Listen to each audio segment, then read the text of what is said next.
आपने दुनिया के सबसे अमीर, सबसे गरीब, सबसे गंदे, सबसे साफ जैसे देशों के बारे में अक्सर सुना होगा। इनमें एशिया के भी समृद्ध से लेकर गरीब और अच्छे से लेकर खुशहाल देश शामिल हैं। लेकिन अगर कोई आपसे पूछ ले कि भैया ये बताओ कि एशिया का सबसे छोटा देश कौन सा है, तो आपके पास कोई जवाब ही नहीं होगा। लेकिन आज का वीडियो देखने के बाद आपको इस सवाल का जवाब मिल जाएगा, क्योंकि आज हम एशिया के 5 सबसे छोटे देशों के बारे में बताने जा रहे हैं। एशिया, जो कि पृथ्वी का लगभग 30% हिस्सा घेरता है और आबादी के मामले में दुनिया का सबसे बड़ा महाद्वीप है। यहाँ दुनिया की कुल आबादी का करीबन 60% हिस्सा बसा हुआ है और कुल देश है 48, जिनमें से कुछ अपने बड़े आकार के लिए फेमस है तो कुछ अपने छोटे आकार के लिए। तो चलिए आज जान लेते हैं एशिया के 5 सबसे छोटे देशों के बारे में। लेकिन हाँ, वीडियो शुरू करने से पहले अगर आप हमारे चैनल से पहली बार जुड़े हैं तो सब्सक्राइब करके वो वाला बेल आइकन जरूर प्रेस कर दीजिएगा। फिलिस्तीन, दोस्तों एशिया के सबसे छोटे देशों की लिस्ट में नंबर 5 पे आता है फिलिस्तीन, जो इन दिनों अपने एक छोटे से हिस्से यानी कि गाजा पट्टी को लेकर इजराइल के साथ चल रही जंग को लेकर सुर्खियों में बना हुआ है। फिलिस्तीन महज 6025 वर्ग किलोमीटर एरिया के साथ ही साथ एशिया का 5वां सबसे छोटा देश है। ये असल में पश्चिम एशिया में बसा हुआ है और इसे इजराइल, वेस्ट बैंक, गाजा पट्टी और पश्चिमी जॉर्डन के कुछ हिस्सों को शामिल करने के लिए माना जाता है। देश की टोटल आबादी है करीबन 54,94,000, मतलब ज्यादा नहीं है, और जिसका ज्यादातर हिस्सा इस्लाम धर्म को मानता है। करीबन 86% लोग फिलिस्तीन में इस्लाम धर्म को मानते हैं, जबकि 13% के करीबन यहाँ पे यहूदी धर्म से जुड़े लोग भी बसे हुए हैं। अब बाकी के 1% जो है वो माइनॉरिटीज की संख्या है। हालांकि युद्ध के बाद से ही देश की आबादी में भारी गिरावट देखी जा रही है। यहाँ प्रति स्क्वायर किलोमीटर में आपको ज्यादा नहीं 847 लोग देखने को मिल जाएंगे। अब आपको यकीन नहीं होगा, लेकिन फिलिस्तीन को दुनिया के सबसे प्राचीन देशों में से एक माना जाता है। इतना ही नहीं, दुनिया की सबसे पुरानी बस्ती भी इसी देश में बसाई गई थी। बेशक आज मुसलमान मक्का की तरफ मुंह करके नमाज अदा करते हैं, लेकिन मक्का के निर्माण से पहले हर मुसलमान फिलिस्तीन में मौजूद मस्जिद अल अक्सा की तरफ मुंह करके नमाज अदा किया करते थे।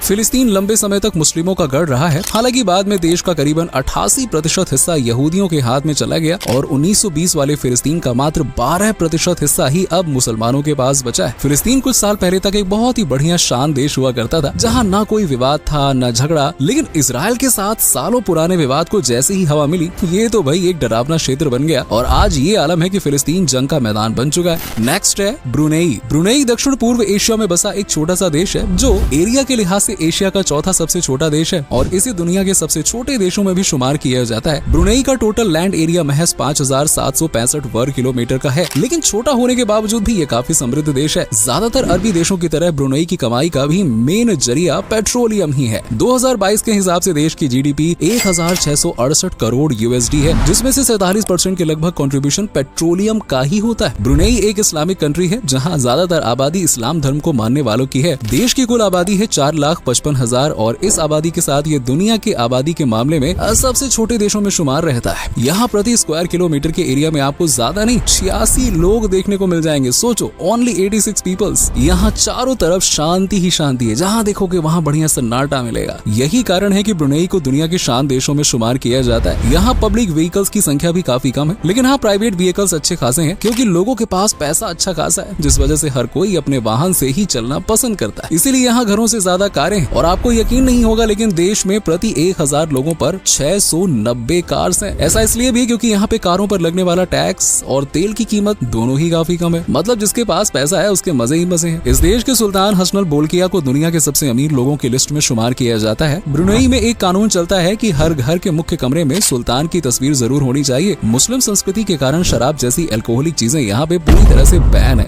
नेक्स्ट है बहरीन। एशिया का तीसरा सबसे छोटा देश है बहरीन, जो कि फारस की खाड़ी में स्थित है और इसका क्षेत्रफल सिर्फ 786.5 वर्ग किलोमीटर है। इस लिहाज से ये एशिया का तीसरा सबसे छोटा देश है। ये देश 50 किलोमीटर लंबा है और जबकि 16 किलोमीटर चौड़ा। सोचो कितना छोटा है, अपने यहाँ के एक शहर के बराबर। देश की राजधानी है मनामा, जिसे काफी खूबसूरत शहर भी माना जाता है। लैंड रिक्लेमेशन एक्टिविटीज की बदौलत यहाँ कभी बहरीन में 33 आइलैंड्स हुआ करते थे। वहीं आज यहाँ पे करीबन 80 आइलैंड्स हैं और जिनमें से एन नासन, बहरीन द्वीप, सिन्ना, मुहर्रम द्वीप और हवार आइलैंड सबसे बड़ा है। बहरीन का करीबन 92% हिस्सा रेगिस्तान है और ये अरबी देशों में तेल की खोज करने वाला सबसे पहला देश है। 1932 के लगभग ही यहाँ तेल की खोज कर ली गई थी और आज देश की इकोनॉमी में ज्यादातर धक्का पेट्रोलियम और नेचुरल गैस ही लगाती है। 2022 के अकॉर्डिंग बहरीन की टोटल जीडीपी है करीबन 4,438 करोड़ यूएसडी, जिसमें से 11% के करीबन पेट्रोलियम, 19% के करीबन लगभग नेचुरल गैस और 12.17% से ज्यादा टूरिज्म और 13% से ज्यादा मैन्युफैक्चरिंग सेक्टर सपोर्ट करता है। इसके अलावा इंपोर्ट एक्सपोर्ट से भी 11% तक की कमाई हो ही जाती है। बहरीन एक मुस्लिम कंट्री है और आज के टाइम में यहाँ पे 14,98,000 99,700 के लगभग लोग बसे हुए हैं। मतलब देश छोटा है लेकिन लोग भर भर के। बहरीन को आज दुनिया के सबसे अमीर तरीन देशों में शुमार किया जाता है, लेकिन ये देश हमेशा से ऐसा नहीं था, बल्कि 1930 से पहले तो ऐसा था कि बहरीन के पास ना तो ज्यादा पैसे थे और ना ही कोई अच्छा सेक्टर जिससे वो कमाई कर सके। लेकिन तेल की खोज ने इस देश की तो हालत ही बदल दी, काया पलट कर दिया। और आज यहाँ पे ऊंची ऊंची इमारतें, चमचमाती सड़कों पर दौड़ती गाड़ियां, पैसा, लग्जूरियस लाइफस्टाइल आपको हैरान कर सकती है। साइज में ये देश अपने दिल्ली से भी छोटा है और इसे 1971 में आजादी मिली थी। 1990 में कुवैत पर इराक के हमले के बाद बहरीन संयुक्त राष्ट्र संघ का सदस्य बना और आज ये अरब कंट्रीज में से एक है जहाँ की भाषा अरबी है। इसके अलावा इंग्लिश भी यहाँ ज्यादातर लोग बोलते हैं, हालांकि ऑफिशियल लैंग्वेज अरबी ही चलन में है। बहरीन को आज दुनिया के सुरक्षित देशों में शुमार किया जाता है, जहाँ की करेंसी है दिनार, और ये एक काफी गर्म देश है जहाँ पे औसतन तापमान 50 डिग्री सेल्सियस तो रहता ही रहता है। नेक्स्ट है सिंगापुर। जी हाँ दोस्तों, एशिया का दूसरा सबसे छोटा देश है सिंगापुर। ऊंची ऊंची बिल्डिंग्स, लग्जूरियस लाइफस्टाइल, सुरक्षित वातावरण और चारों तरफ बिखरी खूबसूरती वाले इस देश के सपने हर कोई युवा को आते हैं। भविष्य बनाने के लिए सिंगापुर से बेहतरीन जगह आज के टाइम पर कोई नहीं है और देश का कुल क्षेत्रफल 734.3 स्क्वायर किलोमीटर का है और इस क्षेत्रफल के साथ ये एशिया का दूसरा सबसे छोटा देश है। लेकिन दोस्तों 1% से भी कम गरीबों के साथ ये सबसे अमीर तरीन देश भी है। मतलब जो है यहाँ पे सबके पास पैसा है, जहाँ हर एक व्यक्ति लाखों में कमाता है और देश की कुल आबादी 60,52,700 के करीबन है। ये देश मॉडर्न टेक्नोलॉजी से लैस है और यहाँ की प्राचीन संस्कृति भी कमाल की है। देश की इकोनॉमी में रीढ़ की हड्डी का काम करता है यहाँ पे बैंकिंग सेक्टर और यहाँ के बैंक्स इतने ज्यादा सेफ माने जाते हैं कि दुनिया का हर रईस सिंगापुर में अकाउंट खोलना चाहता है। बिजनेस करने के लिए भी ये one of the best country है। मैन्युफैक्चरिंग, टूरिज्म, हॉस्पिटैलिटी, ये वो सेक्टर्स हैं जो सिंगापुर की जीडीपी में काफी हद तक सपोर्ट करते हैं। 2023 तक यहाँ हर 6 में से एक घर करोड़पतियों का है। सोचो, जिस घर की घंटी बजाओगे करोड़पति बाहर निकलेगा। हालांकि 1950 से पहले ये झुग्गी झोपड़ियों से लैस एक बेहद ही गरीब देश हुआ करता था, जहाँ गंदगी ज्यादा थी, पैसे कम थे। लेकिन फिर आए ली कुआन यू, जिन्होंने सिंगापुर की तस्वीर ही बदल दी और आज इसे दुनिया के सबसे कामयाब देशों में गिना जाता है। आज सिंगापुर को फाइन कंट्रीज जैसे नामों से जाना जाता है, क्योंकि यहाँ पब्लिक प्लेस पर थूकने का ही $1,000 का जुर्माना भरना पड़ता है। फिर चाहे वो विदेशी हो या फिर देसी, भैया जुर्माना भरना मतलब भरना, बात खत्म। इस देश में च्युइंगम चबाना पूरी तरह से बैन है और ऐसा करने पर 2 साल की कैद और $1,00,000 का जुर्माना भरना पड़ सकता है। यहाँ क्राइम करने पर रियायत नहीं, सख्त से सख्त सजा दी जाती है। इसलिए बच्चों से लेकर बड़ों और महिलाओं तक के लिए ये सबसे सुरक्षित देश है। सिंगापुर को दुनिया के सबसे महंगे देशों में भी शुमार किया जाता है और यहाँ जितनी आबादी है उससे कई गुना ज्यादा लोग यहाँ पे घूमने के लिए आते हैं। सिंगापुर साल 1965 में मलेशिया से अलग होकर एक नए राष्ट्र के रूप में सामने आया था। ये दुनिया का अकेला देश है जिसे आजाद होना ही नहीं था, बल्कि सिंगापुर के मना करने के बाद भी उसे 1965 में मलेशिया ने आजाद कर दिया कि भैया जाओ जियो अपनी जिंदगी, क्यों परेशान हो। नेक्स्ट है मालदीव्स। जी हाँ दोस्तों, मालदीव्स ही एशिया का सबसे छोटा और खूबसूरत देश है। इंडियन ओशियन में स्थित मालदीव्स भारत के लक्षद्वीप से 754 किलोमीटर की दूरी पर स्थित है। मालदीव्स का टोटल क्षेत्रफल 300 वर्ग किलोमीटर का है और यहाँ करीबन 5,17,880 लोग रहते हैं। इस लिहाज से मालदीव्स एरिया और आबादी दोनों ही मामलों में एशिया का सबसे छोटा देश है। मालदीव्स असल में एक आइलैंड देश है जो कि 1192 के लगभग टापुओं से मिलकर बना है। हालांकि इनमें से महज 200 आइलैंड्स पर ही लोग बसे हुए हैं, जबकि बाकी सब वीरान पड़े हुए हैं। भारत की ही तरह मालदीव्स भी कभी अंग्रेजों का गुलाम हुआ करता था, लेकिन साल 1965 में गुलामी की बेड़ियों को तोड़ते हुए इस देश ने आजादी हासिल की और 11 नवंबर 1968 को 853 साल पुरानी राजशाही को खत्म कर मालदीव्स एक रिपब्लिक कंट्री बन गया। देश की इकोनॉमी ज्यादातर टूरिज्म सेक्टर पर डिपेंड करती है और यही कारण है कि जब भारत से पंगेबाजी हुई तो मालदीव्स ने तुरंत एक्शन लिया, क्योंकि मालदीव्स में ज्यादातर सैलानी तो भारत से ही आते हैं, तो भारत से पंगा कैसे लोगे भाई। मालदीव्स में प्राकृतिक सुंदरता, जीव जंतु और वनस्पतियों का भंडार पड़ा हुआ है। इस देश में मूंगा की चट्टानों की 187 के लगभग प्रजातियां पाई जाती हैं, जबकि डॉल्फिन, वेल, मछलियां और समुद्री कछुओं की कई प्रजातियां देखने को मिलती हैं। 1.5 मीटर ऊंचाई और 1.5 मीटर के हाईएस्ट नेचुरल पॉइंट के साथ मालदीव्स दुनिया का सबसे निचला देश है। और फिक्र की बात तो ये है कि ये देश तेजी से समुद्र की आगोश में समाते देशों की लिस्ट में शुमार है, जिसके कुछ सालों बाद डूब जाने की भी आशंका है। देश में ज्यादातर आबादी मुस्लिमों की है और कहते हैं कि मुस्लिम व्यापारी यहाँ इस्लाम लेकर आए थे और 12वीं सदी के मध्य तक मालदीव्स ने इस्लाम धर्म को अपना लिया। हालांकि मालदीव्स का इतिहास हिंदू राजाओं से भरा हुआ है और यहाँ लंबे बौद्ध काल के बाद इस्लाम की नींव रखी गई। देश की आधिकारिक भाषा दिवेही है, जो कि यहाँ की आम भाषा है। ये एक